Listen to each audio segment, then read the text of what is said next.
God has many ambassadors. Let us imagine that only one spiritual teacher would appear worldwide, and that only once.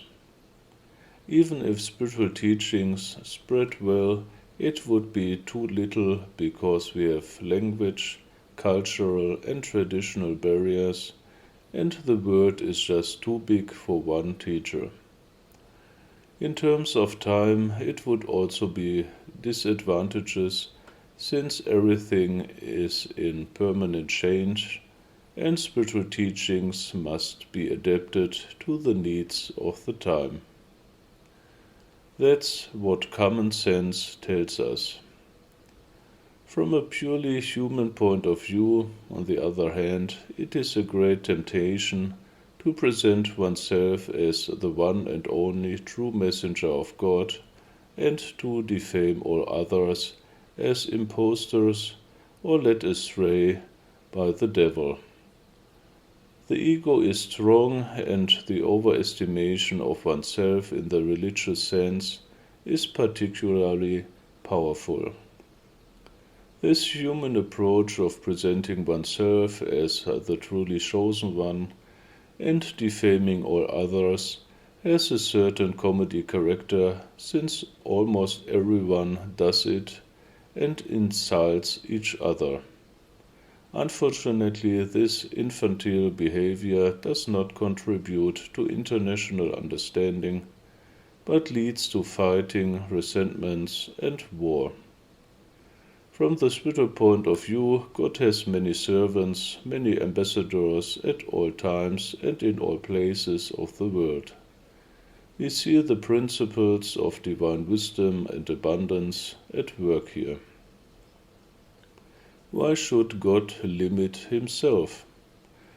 And mankind needs again and again new spiritual impulses which correspond to the time and the place, thus also to the respective situation with its needs.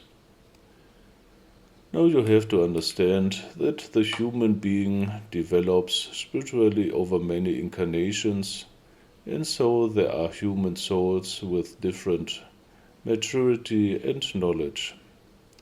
Then it makes a difference whether a spiritually advanced soul, an enlightened one, a perfect one, or a perfect one with specialization incarnates and takes over certain tasks. The age of the soul and the degree of initiation or perfection are important distinguishing features. As a rule, therefore, teachers often incarnate with their students, who then evolve and support the teacher in his mission.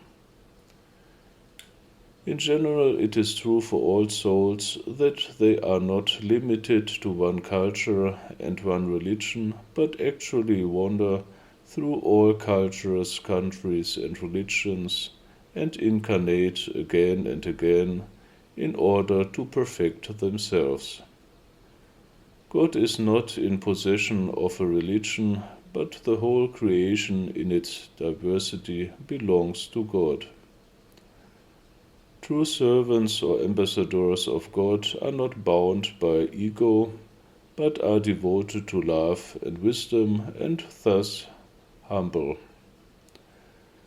They respect and recognize each other and live the spiritual brotherhood that is found beyond all human limitations.